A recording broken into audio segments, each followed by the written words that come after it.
The late afternoon sun dipped low over Rosewood Park, a warm golden haze softening the edges of everything it touched. Children ran through the patches of light and shade, trailing laughter behind them. Swings squeaked, slides rattled, and the gentle hum of family chatter drifted across the open field. It was the kind of day that looked peaceful from the outside, quiet, calm, perfect, but Daniel Hayes felt nothing close to perfect. His shoulders ached from the double shift he had worked that morning at the auto shop. His palms were stained with grease no amount of washing could fully remove. His shoes were worn dangerously thin, threatening to fall apart any day now.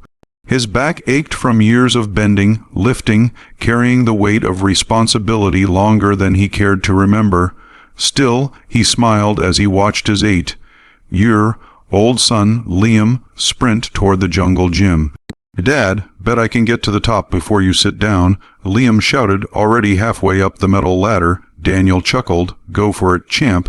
By the time Daniel reached the wooden bench near the sandbox, Liam was waving at him triumphantly from the highest platform. The boy had endless energy, a boundless spirit Daniel secretly admired. He wished he still had that kind of spark, that kind of hope. But life had drained it from him long ago. He sat down with a grunt, rubbing his sore shoulder. One day off, just one peaceful day, he murmured to himself, but peace wasn't something life gave him easily. As he pulled out a cheap sandwich from his bag to day's lunch and dinner, he noticed a group of teenagers gathering near the swing area. At first, he didn't pay much attention. Teenagers hung out there all the time, but then he saw someone else, a girl sitting alone on the swing. She was young, maybe 13 or 14. Her long dark hair was tied neatly into a braid that rested against her shoulder. She wore a soft lavender dress that fluttered with each breeze, and one of her legs ended in a sleek, metallic prosthetic that glinted under the sun. She sat quietly, humming to herself, feet brushing lightly across the sand. She seemed peaceful, content, until the tallest boy in the group walked toward her. Daniel watched lazily at first, thinking maybe they knew each other. Maybe they were friends, but then the boy sneered. "You think you can just come here like it's normal," he said loud enough that Daniel heard it clearly even from the bench. Daniel's head jerked up. The girl blinked, confused. "I'm just swinging." "Well, don't. You're creeping people out." The boy smirked, glancing at his friends for approval. "Go hop somewhere else." A couple of the boys laughed. Daniel felt a sting in his chest, anger mixing with disbelief. The girl's smile faded. She lowered her gaze. "I'm not bothering anyone." "Yeah, you are. This park isn't for—" The boy grabbed the swing chain and shoved it sideways, causing her to gasp as she lost balance slightly. "People like you."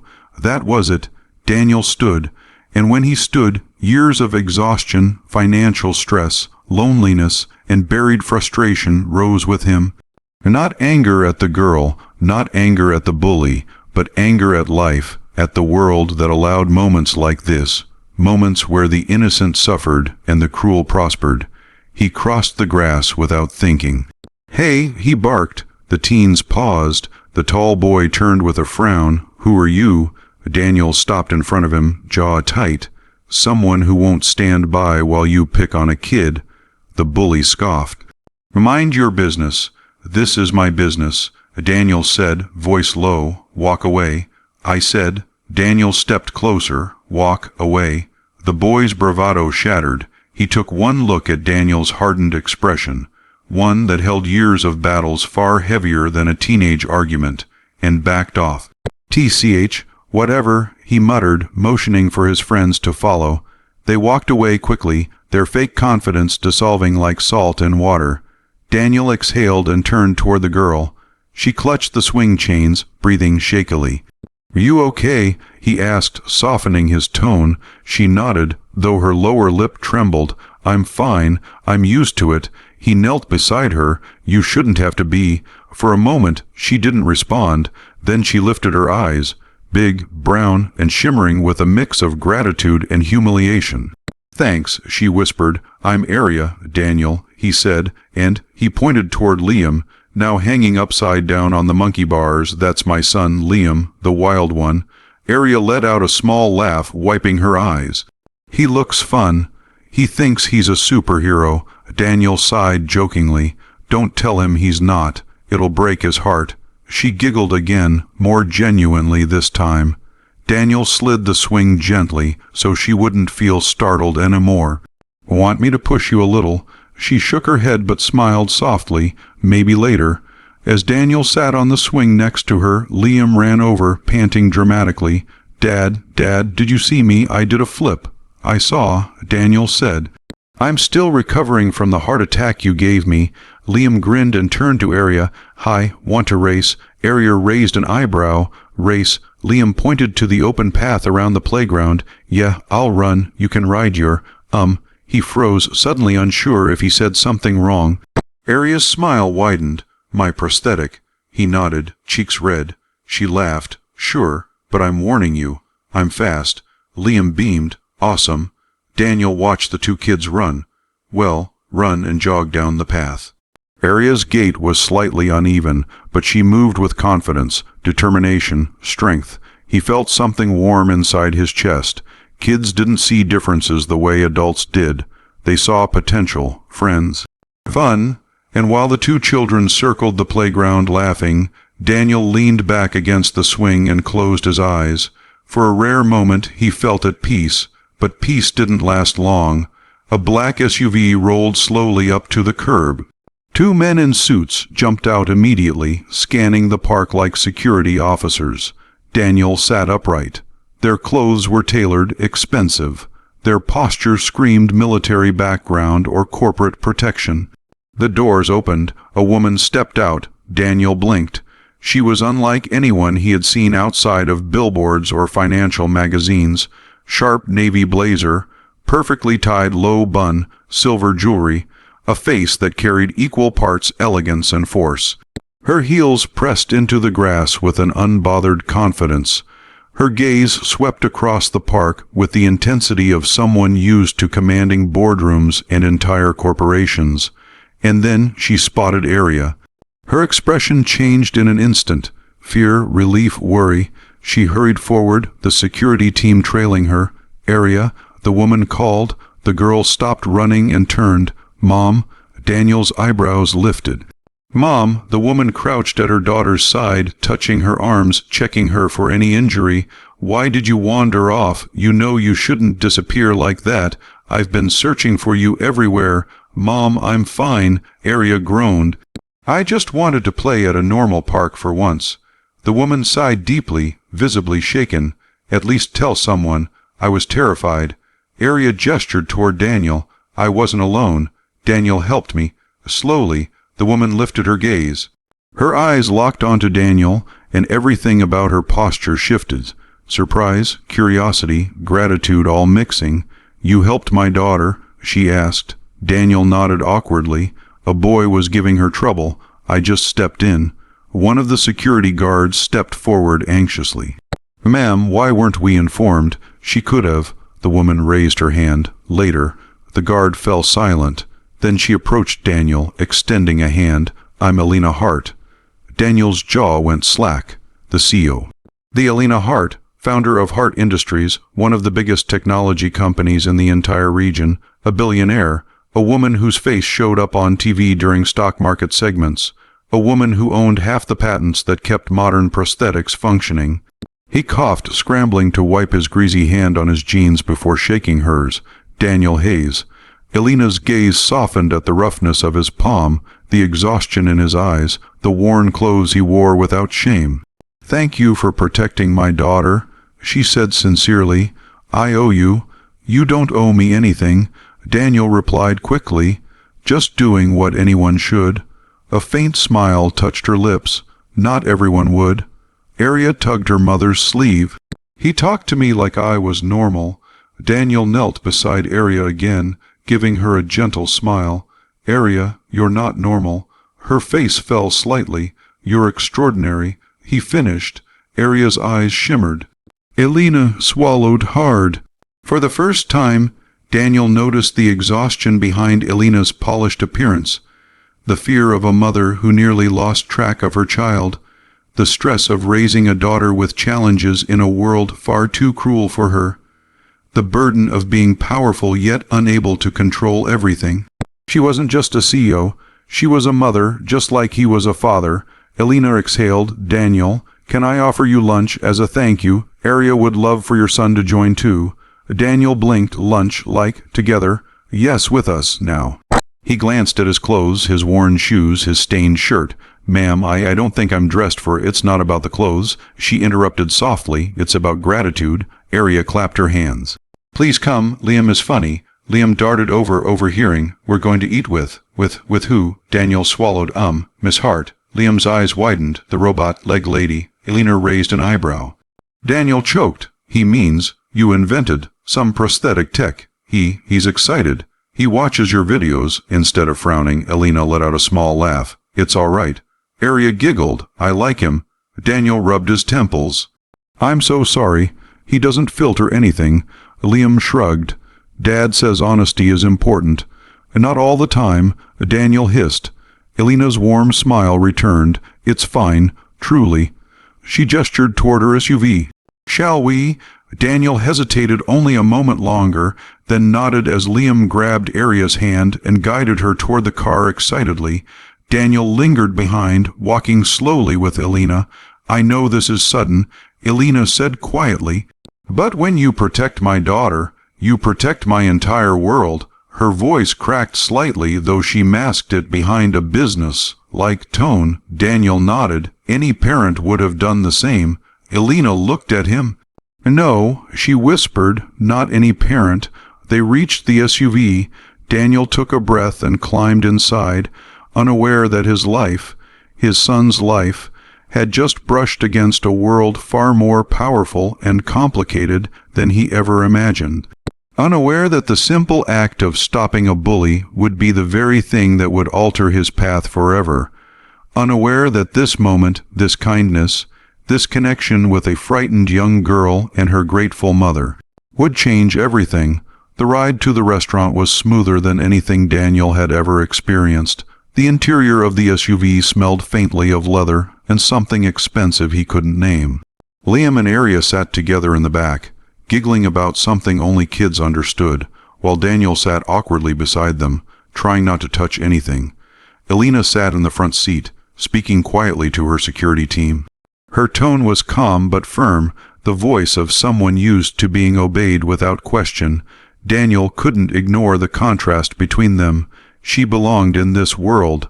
Polished cars, security guards, high-end suits. He belonged in war. Knout jeans, discount stores, and late-night jobs. Yet she kept glancing back at him as if checking he was comfortable. He wasn't, but he appreciated the thought. When the SUV slowed in front of a sleek, glass-walled restaurant, Daniel stiffened. The place looked impossibly fancy, the kind where he assumed they charged for breathing too loudly. A valet opened his door. Daniel nearly flinched. Welcome, sir, that felt wrong. Elena stepped out gracefully, her heels clicking sharply on the pavement. Daniel, this place is quiet and private. The kids will like it. Daniel nodded slowly. If you're sure. I am, she said simply. Inside, soft music drifted through the air. The lighting was warm, the decor luxurious but subtle. A hostess greeted Elena by name and immediately led them to a private dining area enclosed by tall glass panels. Daniel sank into a cushioned chair, feeling like he might break it. As menus were placed before them, he stared blankly at the pages. Half the words looked foreign. He whispered to Liam, buddy, do you see any numbers, prices? Liam frowned. Nope. Is it free? Daniel closed the menu quickly. No, it's worse. Elena watched the exchange, amused. Daniel, order whatever you want. Really? Daniel gave a nervous smile. I'm not sure what half of this is. She leaned forward. Then let me help.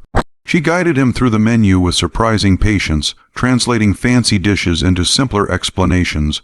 Grilled chicken, roasted vegetables, simple pasta. He relaxed a little. When the waiter left, Arya leaned her chin on her hand and said, Dad says you're a superhero.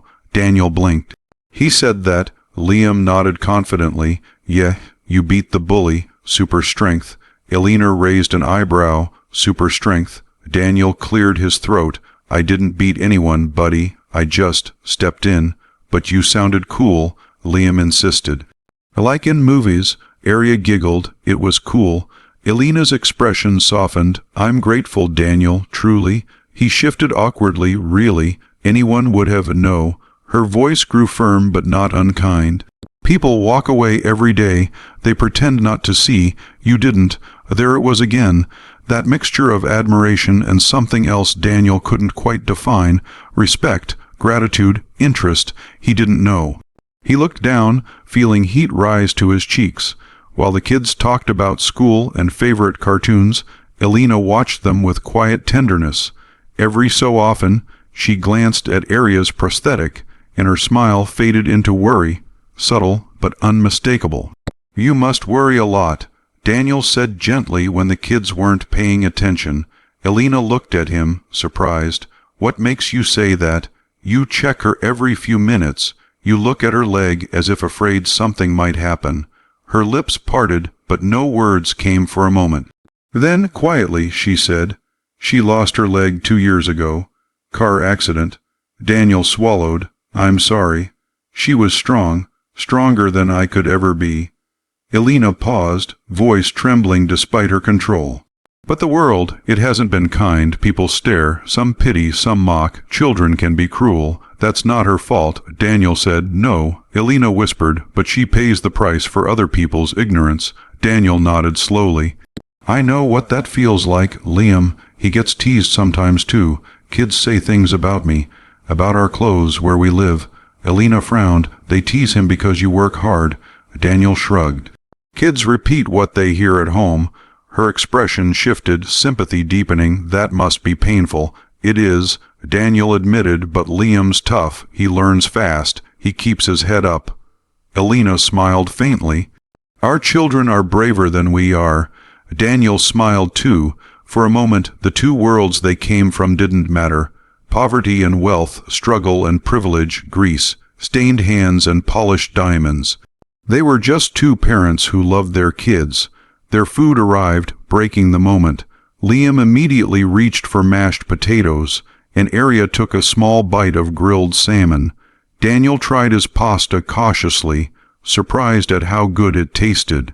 Halfway through the meal, Arya asked Daniel, Do you and Liam always go to the park alone? Daniel nodded. Yeah, Sundays are our special day. Where's Liam's mom? She asked gently. Daniel hesitated. Elena shot her daughter a sharp look, but Daniel waved it off. It's all right. He took a slow breath. She left when Liam was 2. Said she wasn't ready to be a mother, I guess. We weren't enough. Arya looked heartbroken. That's awful. Daniel forced a smile. Life turned out fine. Liam's my world, and every day I try to be good enough for him. Elena's eyes softened again. You are. The sincerity in her voice caught him off guard. He met her gaze, and something unspoken passed between them. Almost like she truly saw him, not the worn clothes, not the struggles, just him. He quickly cleared his throat and looked away. When the meal ended, Arya leaned back happily. That was so good, Liam nodded. Best food ever. Elena looked at Daniel. I hope this wasn't too much. He shook his head. It was nice, more than nice. As they stood to leave, Arya tugged Daniel's sleeve. Can we meet again? I want to play with Liam again. Daniel looked to Elena. Elena hesitated, as if weighing something heavy. Then she nodded slowly. Yes, I think that would be good. Arya grinned widely. Outside, the wind had picked up, swaying tree branches lightly. As they reached the SUV, Elena turned to Daniel. There's something I want to ask you, she said quietly. Daniel looked nervous. Okay. I don't want this to be the last time we meet. He blinked. If you're comfortable, she continued, I'd like to stay in touch. Not because of obligation, because I think you and Liam brought something good into Arya's day. Daniel looked stunned. Are you sure? I mean, our worlds are pretty different. Elena smiled gently. Different doesn't mean separate. Daniel looked at Liam, then at Arya, who waved enthusiastically at him. He smiled. I'd like that. He finally said. Elena's face brightened in a way he didn't expect. Relief, happiness, something warm and genuine. They exchanged numbers. As their SUV pulled away, Daniel and Liam stood on the curb, waving. When the car was gone, Liam nudged him. Dad, yeah. Do you like Arya's mom? Daniel's face went red instantly. WH, what? No, I mean, yes, I mean, She's nice. Liam grinned mischievously. I think she likes you. Daniel groaned. Please stop. Liam giggled, but I'm right. Daniel tossed his arm around his son's shoulder. Come on, let's get home before your head gets too big. The next day, Daniel expected life to return to normal. It didn't. At work, during his morning shift at the auto shop, his phone buzzed. Multiple missed calls from an unknown number. Just as he tried to ignore it, a black SUV pulled up outside the garage. His boss frowned. You expecting someone fancy? No, Daniel said honestly. The passenger door opened. Elena stepped out. Daniel nearly dropped the wrench in his hand. She walked toward him, ignoring the stares of every mechanic in the shop.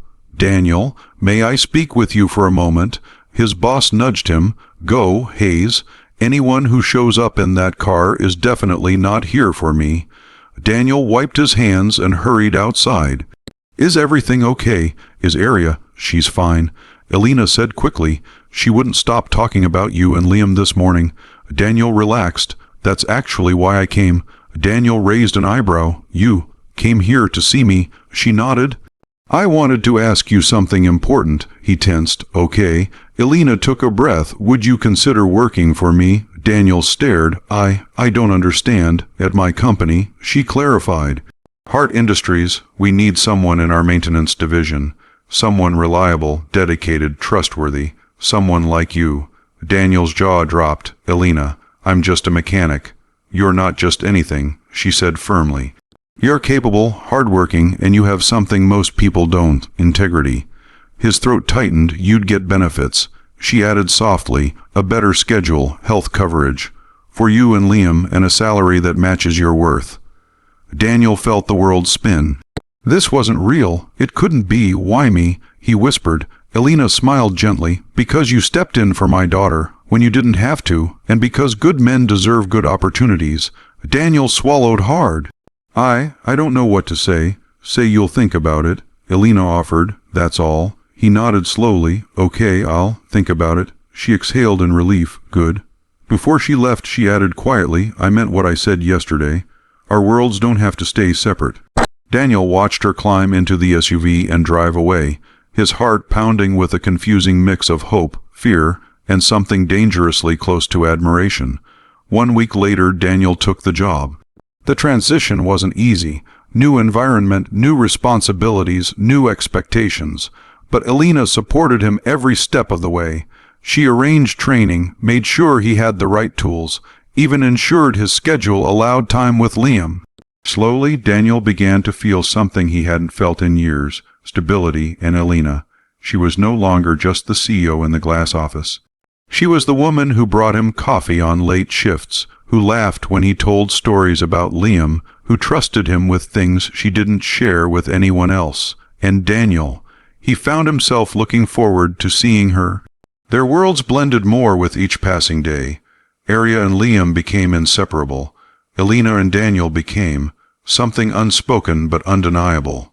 And though neither dared to say it aloud, everyone around them could see it, two people from opposite worlds, drawn together by a single moment in a park, by kindness, by their children, by the quiet, growing warmth between them.